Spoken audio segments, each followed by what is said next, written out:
রথযাত্রা রবীন্দ্রনাথের লেখা জাদুকরী ক্ষমতা প্রমাণ করে জীবন দর্শনের কথা। রথযাত্রা রথযাত্রার দিন কাছে, তাই রানী রাজাকে বলল, চলো রথ দেখতে যাই। রাজা বললেন, আচ্ছা।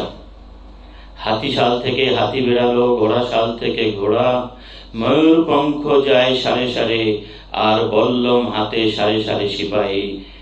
সন্ত্রী দাসী দাস দলে দলে পিছু পিছু চলল, বাকি রইল একজন। রাজার বাড়ির ঝাঁটা কাঠি কোড়ানোর তার কাজ। সর্দার এসে দয়া করে তাকে বলল, ওরে তুই যাবি তো, আয়। সে হাত জোড় করে বলল, আমার যাওয়া ঘটবে না। রাজার কানে কথা উঠল। রাজা মন্ত্রীকে ডেকে বলল, ওকেও ডেকে নিও।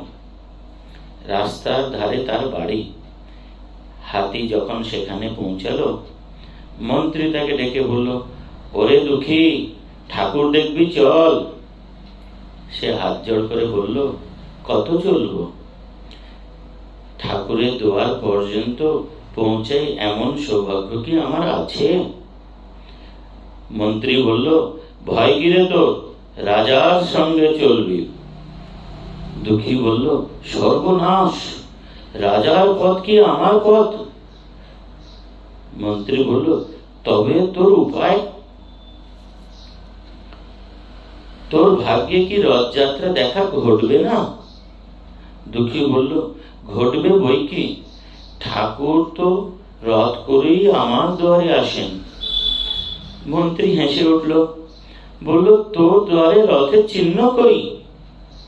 দুঃখী বলল, তার রথের চিহ্ন পড়ে না। মন্ত্রী বলে, কেন বলতো? দুঃখী বললেন, তিনি যে আসেন পুষ্পক রথে। মন্ত্রী বললে, কই রে সে রথ? দুঃখী দেখিয়ে দিল, তার দুয়ারের দুই পাশে দুটি সূর্যমুখী ফুল ফুটে আছে।